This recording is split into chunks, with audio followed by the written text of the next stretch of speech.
It was October 1st. That fresh autumn breeze was in the air. It felt like fall, my favorite season. It was my boyfriend Carter and I's first fall living together in our new home. I wanted to surprise Carter by decorating the place with fall and Halloween-themed decorations before he got home from work one day. I thought it would be cute. I bought a few things from a nearby Marshall's and a few other stores, and I also looked on different apps and websites, most notably Facebook Marketplace. I simply typed in fall decorations, and one listing really caught my attention. It was a picture of a big green plastic container, which contained a bunch of fall decorations. I clicked on it for more details, and more or less it said everything must go, entire container of fall-themed decorations for sale for cheap. The price was only $20. It was a steal if that entire big container was full of decorations. At the bottom of the ad, it also said, selling other stuff, clearing out house, everything must go. Check my profile. So I clicked his profile and looked at some of the other listings he had. There was a weird assortment of things this guy was selling. An allegedly new iPhone for $700, a few articles of women's clothing, and Christmas decorations. There were others, but I didn't go through all of them. The profile itself was kind of low-key. Everything was private. The man's name was Cody, and his profile picture was a close-up of a gray trucker's cap on a guy's head, but his face was covered by the brim of the hat. The cover photo was a blurry photo of a lake. I messaged the profile, and he replied instantly. I asked what kind of decorations were in the container, and he said all sorts. Tableware, outdoor decorations, etc. So I excitedly told the man I would come by them today if he were available. He confirmed he would be around later on, closer to 9 p.m., as that's when he'd get home from work. He sent me an address. I looked up the address on Google Maps Street View. It was not in the best town, honestly, but the house looked completely normal. 2 cars in the driveway in the Street View picture, lawn kept nice, so I agreed to meet. I had my friend Sally come with me just to be safe. I went to pick up Sally across town, and we were off to this Cody person's house. It was a half-hour drive. Sally and I had some time to catch up on the drive there. When we got off the highway entering the town that the house was in, Sally started half joking around about how sketchy the area was. I say half joking around because I know she was saying that partially to be funny and make light of the situation, but also because everyone just kind of knows this really isn't the best town. It was dark out though, so honestly we didn't see much besides streetlights, traffic lights, and some storefronts. As we got closer, I saw my phone screen turning on as it vibrated in the cup holder of my car. At the next light, I checked my phone and saw that it was messages from Cody on Messenger. He said, when you get here, you can come right in. I showed it to Sally, and she said, what the hell? We both could agree that that was a bit uncomfortable, and that we'd ring the doorbell anyway. We pulled up to the house, and surprisingly, there were no cars in the driveway.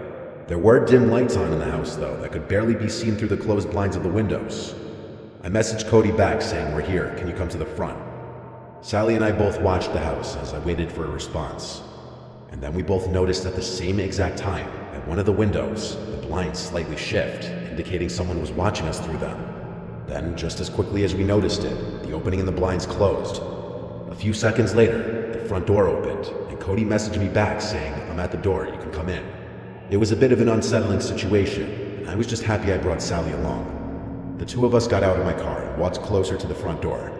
Before getting too close, I called out Cody's name a few times, only to get no response. Sally whispered we should leave. I took a few steps closer and said Cody one more time really loud, and there was no response. I turned and whispered, let's go, and we started walking back to the car, when suddenly I heard a guy say, hey yes, I'm here, inside. We turned and saw a man at the doorway, but only about half of him. He was like peering only half of his body around the door. He waved us inside. Sally and I cautiously turned back and started walking back to the door. As I got closer, he fully opened the door, but then also walked out of view. We walked up the steps and into the house, keeping the front door open, and right away got hit with a strong scent, like that cotton scent from an old person's house mixed with something very unpleasant. We heard fast and heavy footsteps moving away into another room, followed by his voice saying, it's over in here, come here. His voice was freakishly deep, like it was intimidating. I made sure Sally was right by my side before entering the adjacent room. We were faced with a very weird sight. A dimly lit living room with a depressing pinkish red carpet and really old-looking furniture. But the smell in this room was putrid. It smelled like actual death. In the middle of the room was a red container with a green lid on top of it. There was this Cody man standing just over the container. This was the first time I got a good, clear look at the man. He was not a friendly-looking man. He invited me over to come open the container. I took note of the fact that this container was not the same color as the green container that was in the picture on the Facebook ad. It also was a completely different shape from the looks of it. I asked him to open it himself, and he said, "Well, you're no fun." That comment already had Sally and I inching backwards in the direction of the front door. But when he lifted the lid off the container and we were suddenly blasted with another putrid smell, we turned for the door and left in a hurry without looking back until we got to the car. Sally kept telling me to hurry up. By the time my car was on, all I know is the front door to the house was already closed. I don't know if he was watching us through the window again. We were gone very quickly. We never actually saw what was in that container. It was definitely not decorations, though. After telling Carter about all of this, he asked for the address of the place, and I told him not to go there. He assured me he wouldn't, he just wanted to look up the house, so I gave it to him. The next day, he returned home later than usual from work, and he told me he stopped by the house, and an older woman answered the door, insisting that she lives there alone. He knew I wasn't lying though, because I showed him all the Facebook messages with the guy, which included the address. Upon looking up the records of that address, it does list the owner as a woman in her late 60s. This was an incredibly disturbing and unexplainable experience. From now on, when buying stuff online, I avoid going to people's houses.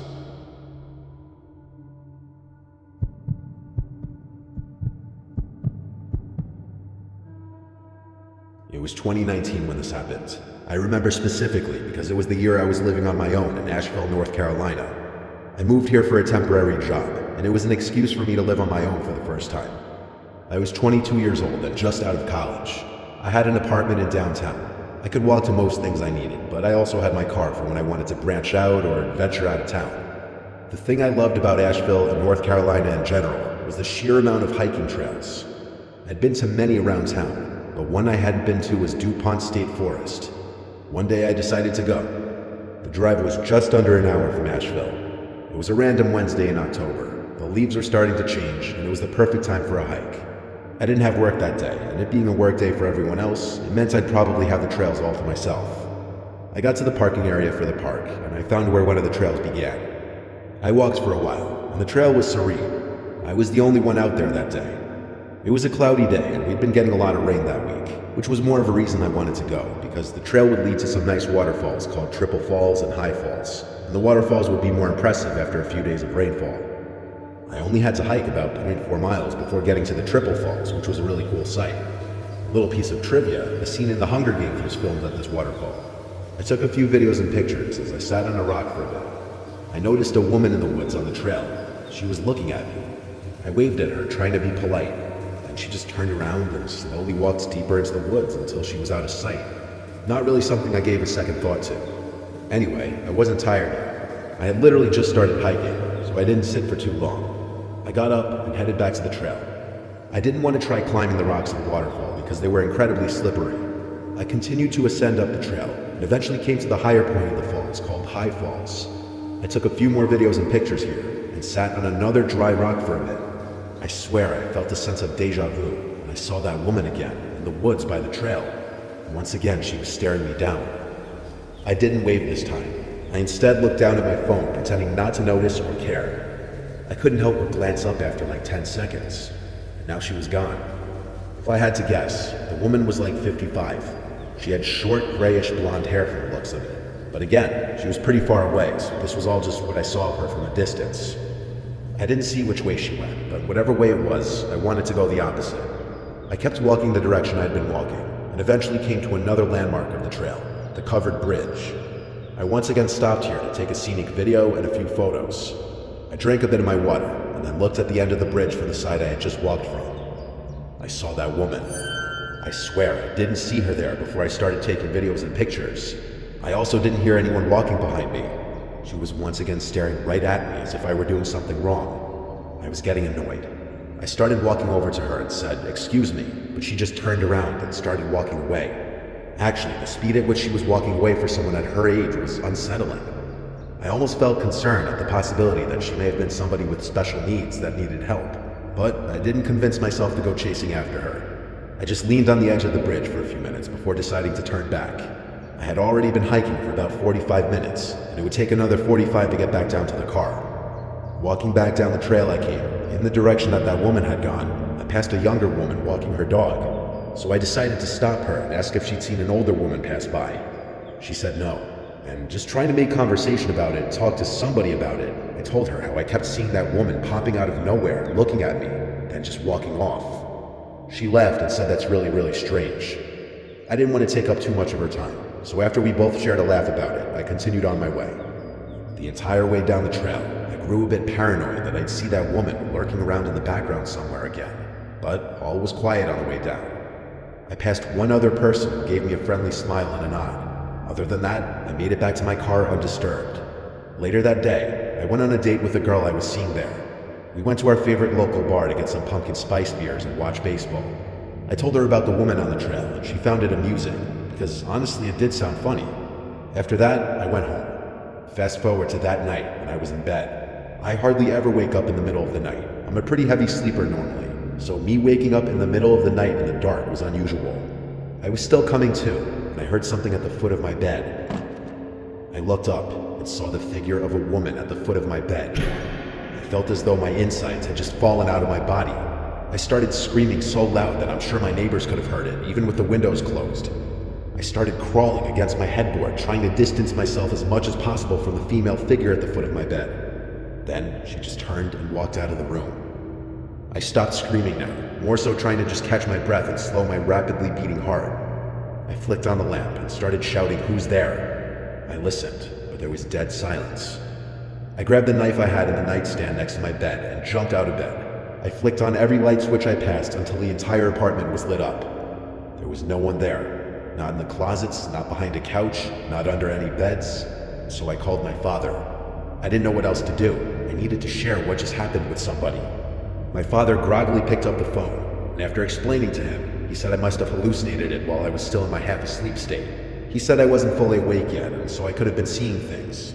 I knew deep down he was probably right, but it didn't make the image I saw any less real-looking or horrifying. And then I told him about the woman in the park, and how the figure at my bed actually resembled her. He said, if anything, that further proves his point that my brain conjured up a familiar image from earlier that day.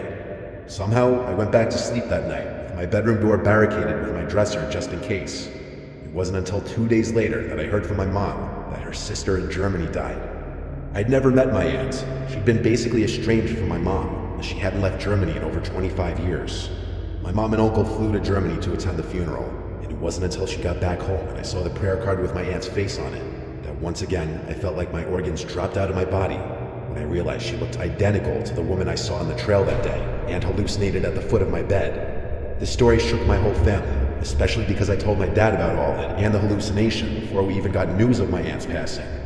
I was born a Catholic, but never found myself to be super religious after confirmation. But goddamn, does this really send shivers down my spine and make me question what exactly I believe in.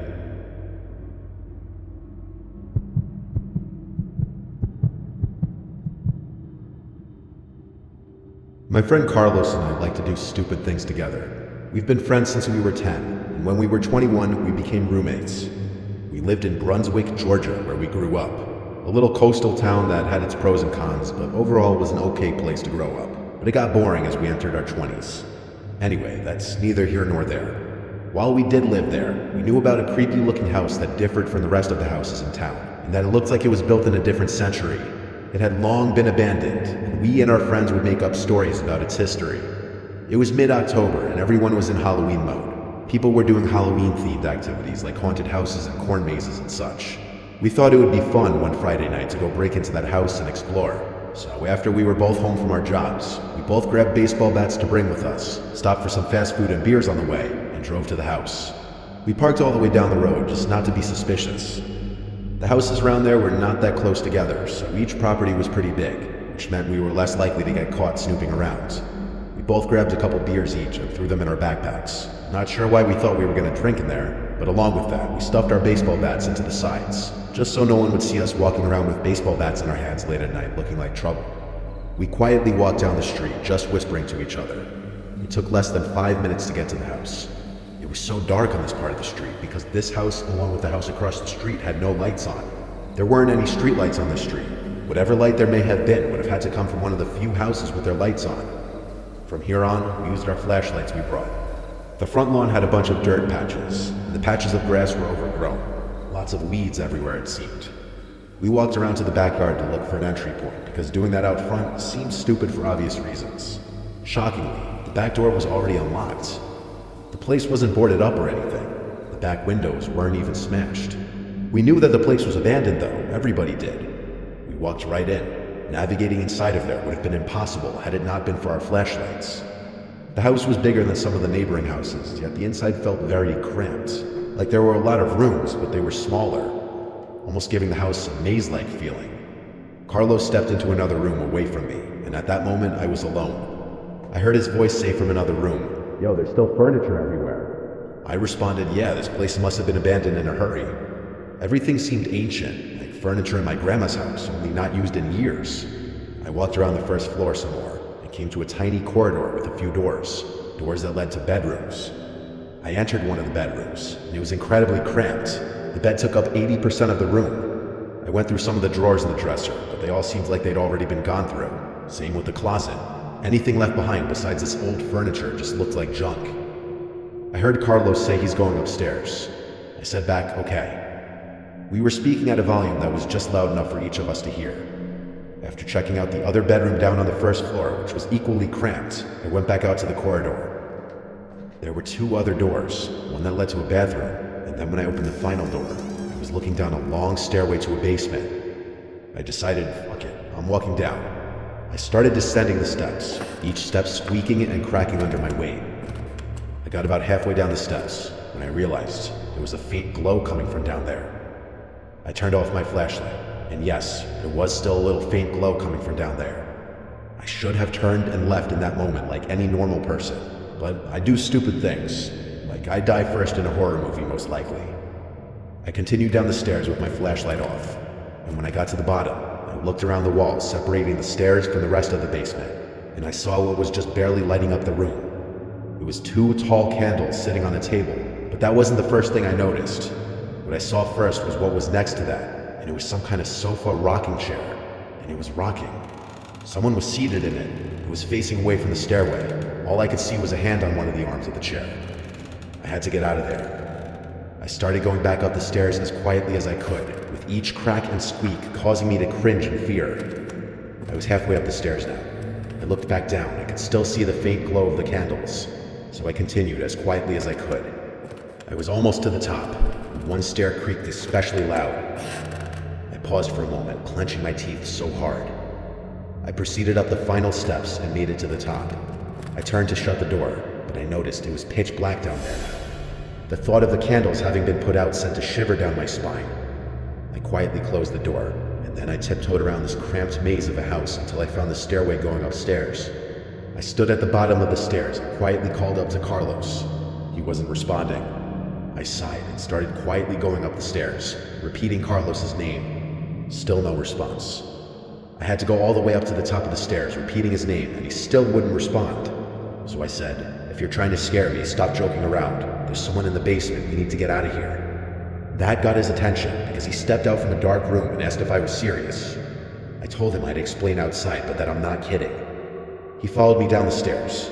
I was trying less so to be quiet now because I just wanted to get out of that house. We were heading back to the back door where we entered, but when we passed the corridor of the basement door, we both saw the silhouette of a man standing in front of the door. The time for sneaking around was over. I kept repeating "just go" as we booked it outside and ran for my car. We made it to the car in like 30 seconds. I was already winded by the time we made it back. I backed the car off that street and started driving us home. In the car ride was when I explained in detail what I saw. All Carlos kept saying was, "Yo, what the fuck?" to everything I said. He was in just as much disbelief as me. So while no, I don't think anyone legally lived in that house, I do think someone was squatting in there, down in that basement. Who knows who it was? Honestly, who cares? I just never returned anywhere near that street.